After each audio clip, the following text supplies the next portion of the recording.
Hi folks, thanks for joining me once again for another one of my Deer Quest outdoor adventures. On today's program, we're going to be traveling to the state of New Jersey, my home state, and we're going to be joining my son Christopher on a very early September hunt in which he takes his very first ever buck in velvet. It's a really exciting hunt, and I think you'll enjoy it. We're then going to travel to one of my favorite places in the whole country to hunt white-tailed deers, and that's Carter's Hunting Lodge in Pike County, Illinois. We're going to join Dale Carter, the owner and operator of Carter's Hunting Lodge, as he takes an early season buck. I think you're in for an exciting show, so stick with us, and thanks for joining me once again. Greg Hopfs' Deer Quest Outdoor Adventures is brought to you by Deer Quest Limited, makers of Deer Sense, the scent that smokes. Carter's Hunting Lodge, the Pike County, Illinois premier hunting location where whitetail hunting fantasies become whitetail hunting realities. Also brought to you by these fine sponsors.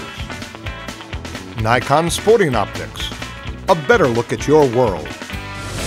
Ollie Caller Wildlife Calls and Accessories, quality products for today's modern sportsman. Light and Sights, producers of high-tech fluorescent optics. Easy Cut Ratchet Pruners, quality equipment for the sportsman. Odor Free, the original scent eliminator. Be silent, be still, be odor free. And Wind Tracker, the fibers that float to show you the direction of your scent. Don't guess, see the wind and know for sure. This week we're hunting in the northern part of my home state of New Jersey, the most densely populated state in the country. We'll be joining my son Christopher as he takes his very first buck in velvet using a stump feeder at his bait site. To understand more about the use of baiting in New Jersey, I had the pleasure of speaking with Carol Kandoff, who is the state of New Jersey's Deer Research Project Leader. All right, joining me now is Carol Kandoff, who is the Deer Research Project Leader for the New Jersey Division of Fish and Wildlife, and who is one of the persons who is responsible for the management of the deer population here in New Jersey. New Jersey is the most populated state per square mile, and yet we still have fantastic deer hunting, due in large part to Carol and people on the staff who do such a great job. Carol, thanks for being with me today. My pleasure, Greg. Could you tell me a little bit about what it is you do in your position for the state? Sure. As the Deer Project Research Leader, I oversee 3 regional biologists statewide, and basically we are in charge of running the Deer Check Station program, collecting all the biological data throughout the state, and in formulating recommendations to the Fish and Game Council each year as they renew the game code for the upcoming seasons. All right, Carol, since New Jersey is the most densely populated state in the nation, can you explain why do we have such a large population of white-tailed deer? Well, there's 3 reasons for that. It's habitat, the deer's ability to coexist with humans, and hunter access. New Jersey has excellent deer habitat throughout the majority of the state, and in areas with high plant production and good nutrition levels, deer thrive, whether it be an agricultural field or a suburban neighborhood. And this is the areas where we typically find the highest deer densities.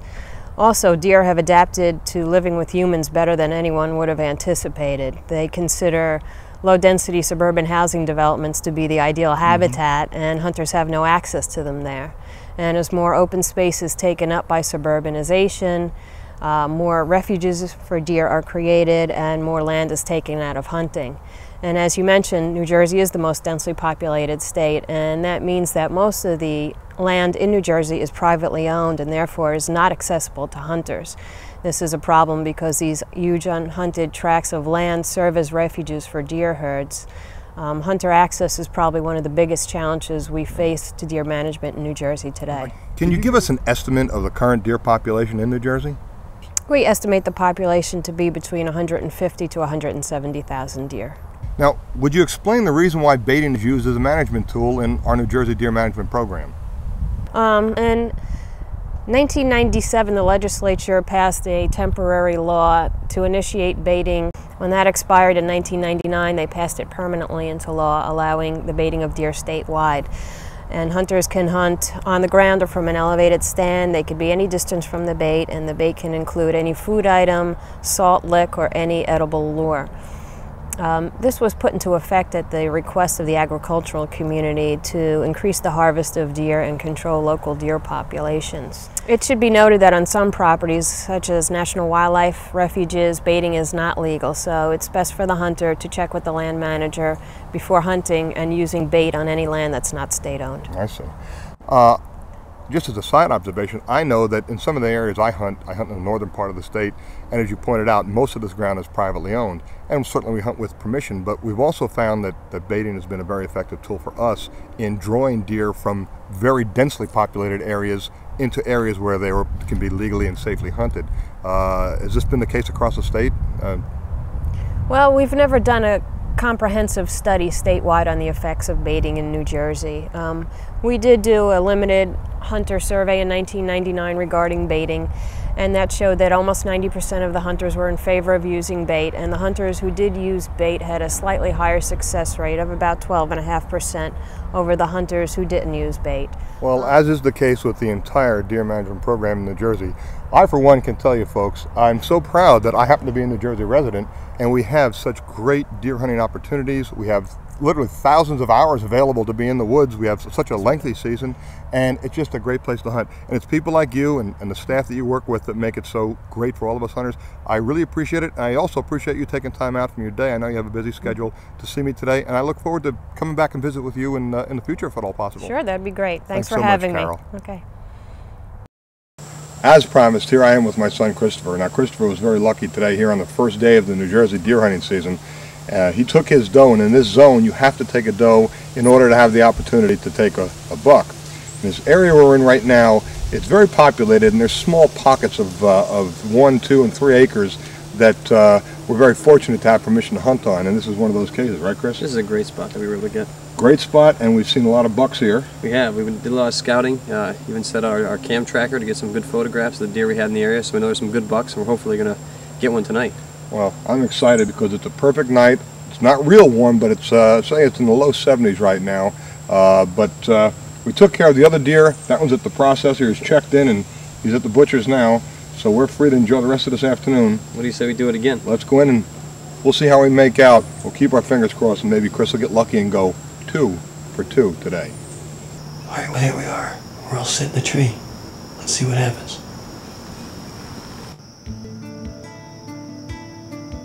Now, Chris and I had set up our stump feeder in an area that is just loaded with deer. We had been refilling the feeder for about a month, and we knew that it wouldn't be long until we had deer coming in to feed. Within 2 hours, we had a group of does and yearlings at the stump feeder, and we enjoyed watching their interaction as they fed.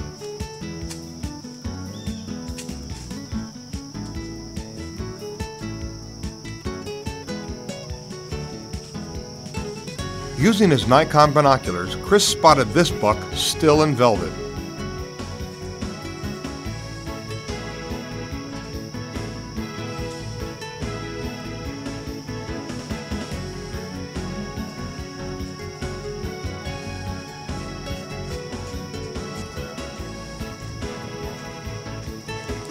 Within a few minutes, he was headed in our direction.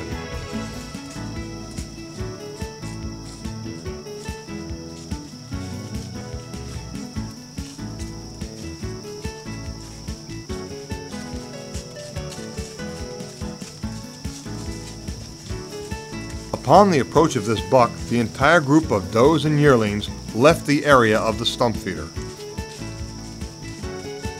This buck was a 7-pointer who was shedding off his summer coat of red for his brown winter coat, as before too long the days would be growing shorter and colder.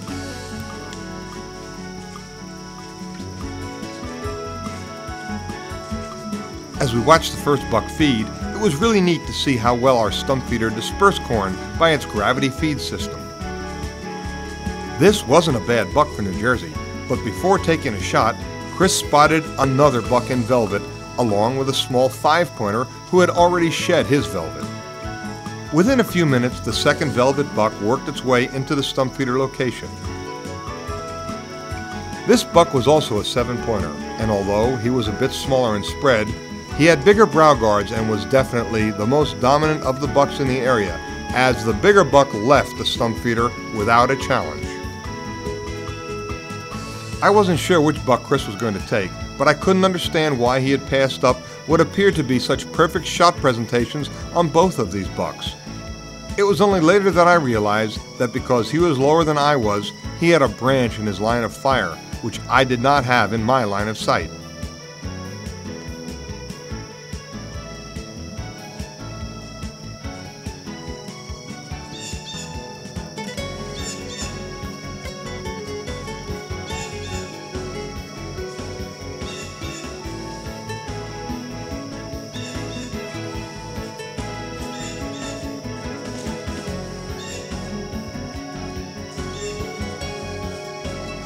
When the second buck finally ran the first buck off the bait sight completely, he gave Chris the perfect broadside opportunity for his shot.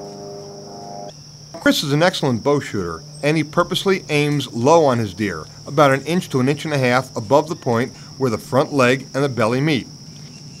This will ensure a heart shot if the deer doesn't react to the sound of the bow shot, or a double lung shot if the deer tries to duck the sound of the shot.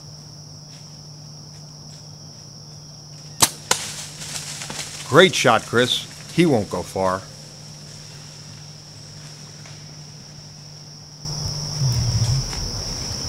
Wow, was that exciting or what? I wasn't sure which one I wanted to take. I made a good shot on him. I'm pretty sure I got him. He's a beautiful buck. I'm real excited. Hope you guys enjoyed as much as I did.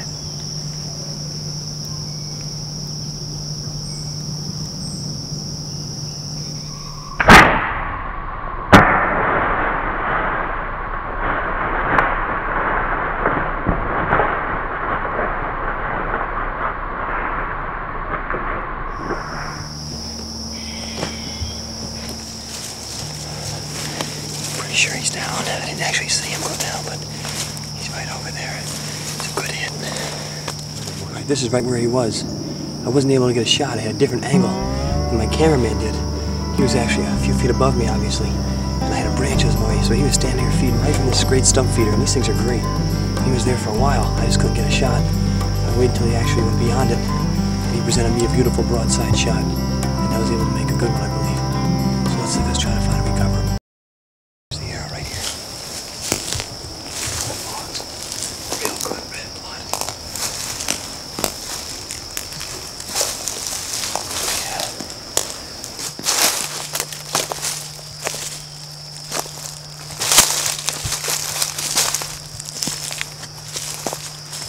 Hey, right there. There he is. There he is. He's right there. Yes. Woo. Yes. Oh my goodness. Oh my goodness. I'll tell you something, gang. Doesn't get much better than this. You're looking at a beautiful northern New Jersey whitetail buck, still in velvet. I couldn't be more happier. That's the first one I've ever gotten velvet. He's a beautiful buck. He's a great looking deer. Woo! Is that great? I'll tell you what, nothing gets better than this. I sure do love hunting. When you're fortunate enough to get something as beautiful as this animal, it just makes it all the more worthwhile. Whew, he is a pretty buck. Look at that. Wow, that was an exciting hunt made special in 2 ways. First, it was my son, who was the hunter, and secondly, it was his first ever velvet buck. I really had a good time that day. Hey, listen, stick with us. We're going to head out to Illinois and join Dale Carter at Carter's Hunting Lodge in Pike County. On this week's edition of Gear, Gadgets, and Gizmos, we're featuring the stump feeder, a terrific device for supplemental feeding or baiting for deer or any other type of big game animal.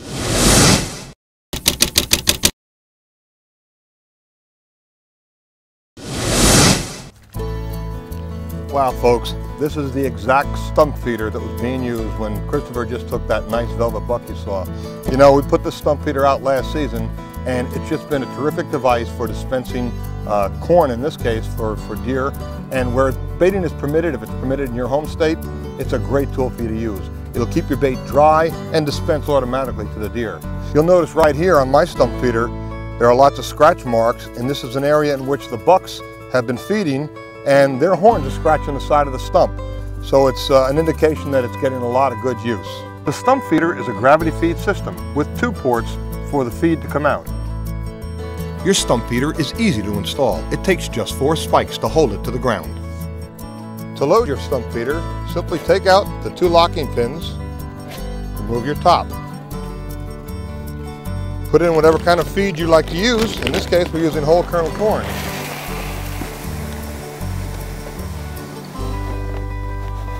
And that's a full 50 pounds we put into the stump feeder. You'll see now how the corn comes out of one of the 2 gravity feed ports on either side of the stump feeder. Put your lid back on, put your pin back in, and you're all set to go. Well, folks, it's the 2nd week of August here in New Jersey, and we'll be starting our deer season in the 1st week of September. So we've begun our program of baiting here now. If you're thinking of baiting and you're in an area where baiting is permitted, by all means, check out the stump feeder as a delivery system for the kind of feed you're using. I think you'll be delighted you did. For more information about where you can get a stump feeder, check the information at the bottom of the screen. And that's it for this week's edition of Gear, Gadgets, and Gizmos. When hunters think about hunting big, free-roaming whitetails, Pike County, Illinois is usually a place that immediately comes to mind. And Pike County, Illinois is home to this man, Dale Carter, CEO of Carter Outdoors and owner and operator of Carter's Hunting Lodge. In my opinion, Carter's Hunting Lodge is one of the finest places to hunt big whitetails in the entire country. With over 10,000 acres of trophy-managed property, it provides big deer hunting opportunities at its very best. Now, Dale doesn't get much free time to hunt himself, but once in a great while, he'll get an evening or a morning hunt in. This was one of those afternoons in which Dale got a chance to spend some time in a tree looking for a good buck. Just had a big doe run down along the edge of this cornfield right here to our tree. Turn it, run down here right here. Made a turn and went back. Buck followed her right down here. I bleated him, stopped. He was all over the place here looking for that doe. I grunted him again, he come back, he was all over. She lost him, she went the other way, and he ended up going east. She went the other way. We'd have shot that deer like 10 times if he'd been a big one. That was pretty cool. That doe lost him big time. He'll be back a little bit looking for him, sure. Since this evening didn't give Dale an opportunity at a shooter buck, he was back in a different tree at daybreak when this buck showed up just after first light. With only a few seconds to size up the buck and take a shot, the whole hunt was over in what seemed like an instant.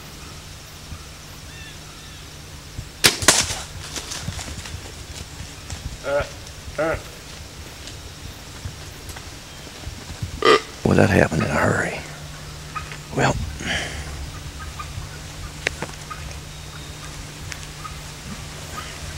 we're hunting out here on top of, it's up on Pilot Bluff out here.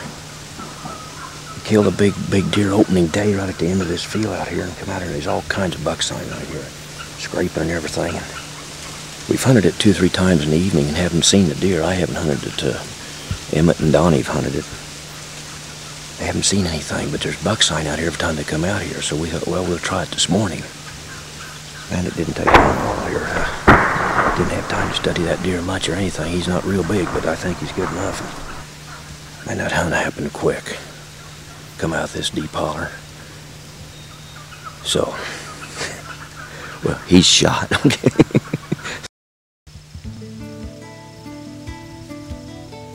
In keeping with Carter's Hunting Lodge policy, Dale retrieved his arrow and backed off for a few hours before returning with help to track his buck. But a really super red blood. we're headed on down here and see what we got. They wouldn't have to track the buck far, but it was all downhill. He's got the bottom of the horse. Well, that's what he's going to do, you know. He wants to go all the way to the bottom. Here's flooding. A lot of stumbling too. He's stumbling. He's going there where his footprints are. He's stumbling. Look there. He went down right here.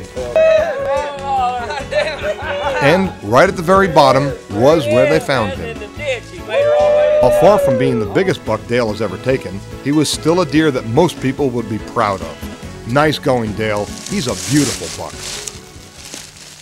Well, folks, there you have it. I hope you enjoyed this week's edition of my Deer Quest Outdoor Adventures, and I hope you'll join me once again next week right here. Till then, please, be safe and good hunting. Greg Hopfs' Deer Quest Outdoor Adventures is brought to you by Deer Quest Limited, makers of Deer Sense, the scent that smokes. Carter's Hunting Lodge, the Pike County, Illinois premier hunting location where whitetail hunting fantasies become whitetail hunting realities. Also brought to you by these fine sponsors. Nikon Sporting Optics, a better look at your world. Holly Caller Wildlife Calls and Accessories, quality products for today's modern sportsman. Light and Sights, producers of high-tech fluorescent optics. Easy Cut Ratchet Pruners, quality equipment for the sportsman. Odor Free, the original scent eliminator. Be silent, be still, be odor free. And Wind Tracker, the fibers that float to show you the direction of your scent. Don't guess, see the wind and know for sure. For more information about or to purchase products you've seen us use on today's program, or for comments and or suggestions about today's program, please visit us at our website, www.deerquest.com.